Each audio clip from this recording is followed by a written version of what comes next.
Disturbing story about a tough CBS News reporter. CBS now confirming that the home and work computers of investigative journalist Sharyl Attkisson have been hacked.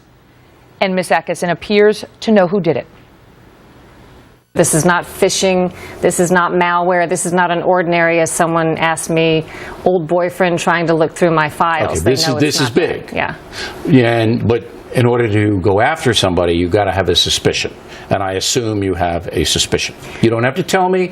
I don't want to get your lawyers mad, but I assume you have a suspicion. Well, I think I know, but I'm just not prepared to go into that. So we're continuing our investigations. Right. They're multifaceted, looks at what to do next. Joining me now, Andrew McCarthy, former federal prosecutor, now with the Center for Law and Counterterrorism. So as a former federal prosecutor, when she says, I think I know, she's been in touch with experts and law enforcement. That means they probably do know. And what are they likely doing right now to ascertain for sure? Well, she's a credible person. If anybody said, well, I think I know, I think you would say, well, how does she know? But she's got a track record as a reputable reporter. What you're looking at in any kind of investigation, even with something this sophisticated, is pretty simple. Capability and motive.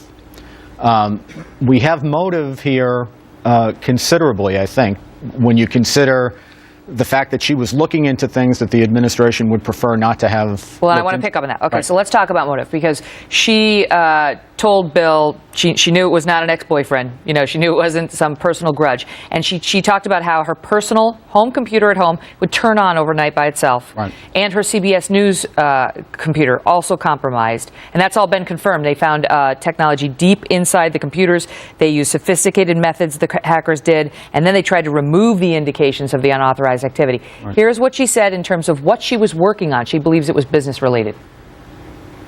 What big stories were you working on? Well, at the time I was doing Fast and Furious, of course, some green energy debacle sort of stimulus spending stories, and then later on the Benghazi stories. All right, so they were all not complimentary to the administration. You weren't working on why is Barack Obama so brilliant and Obamacare the best thing in the world. It's kind of what I do, whichever administration's in office, that's kind of what I do. And I'm not saying you're partisan, but I'm saying that the stuff you were going after, if the information came forth, might hurt the Obama administration. Is that accurate? True. So that speaks to possible motive. Right. Well, and look, a lot of times this would be tinfoil hat time, right, if a person just made these kind of allegations about the government. Here, it's going to have some traction because we have a record of this particular administration not only pursuing journalists who are conducting investigations that are at times uncomfortable for the administration, but an overall use of their law enforcement and bureaucratic power to harass people who are, let's say, political dissenters. So it's a motive that has more credibility to follow up on. And it comes at the same time, we learn, separate and apart from the DOJ spying on reporters scandal, that the NSA has the capability through its PRISM program to spy on our emails. Yeah. Now, they're supposed to have an indication of foreignness, but we know they have the capability to look at emails remotely, from their offices, to tap into the computer and take a look. And it has people wondering. Right. A lot of people have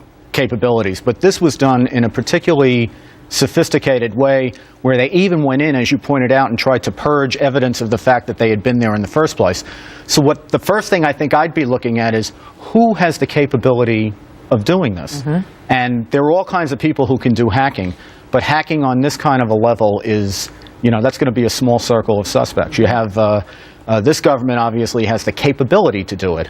The Chinese government, we've learned, has the capability. But what do the Chinese care about Fast and Furious and Benghazi? Well, assuming that you're on the right track about motive, then that's right. How do we find out? Let's say, in the land of hypotheticals, what if the DOJ thought Sharyl Attkisson was like a James Rosen, another co-conspirator who must be stopped? And they got some warrant without Sharyl knowing about it or CBS knowing about it. How would we find out that they were the ones behind it? Well, ultimately, they're supposed to reveal to the target, as you found out in the James Rosen case, even though it was delayed, they ultimately had to tell Rosen that he had been the subject of these procedures. So if they're acting lawfully and they had anything to do with it, eventually she'll know. If they're not acting lawfully, the only way that you find out that someone broke the law is by conducting an effective investigation. And in this cyber world, People leave prints just like they do in the world we're more familiar with. So, sure. So what you need is people who are competent to do this kind of a forensic investigation on people who've accessed your computer and your cyber history. So it's potentially traceable who actually got the information and what they looked at. I mean, she probably knows whether they were interested in Fast and Furious or Benghazi, if it's one of those two, because they'll be able to tell her what the person accessed, correct? Right. Well, that goes again to the motive. And a lot of people, people could have prurient interest and all kinds of interest and go into if they got access to your computer just because they were curious. But these folks have both a motive to do it and the capability. Yeah, and that's a small circle. She also told Bill that none of her bank accounts were compromised, even though they could have been. So this is clearly not an attempt to fleece her accounts or just dig up embarrassing information on her. Right. I mean, Bill said last night, if this actually was the federal government, that's a very hypothetical at this point. We don't know. That's a game changer. I mean, that's a huge, huge deal if this was done to her. Correct? No, I think it's correct. I think that's correct. I think it's a big problem for her. I think more broadly it should be of great concern to journalists, and not just journalists, but Americans. I mean, if the government is doing this sort of thing lawlessly, that's a big problem. It's even a bigger problem than misusing the law. Yeah.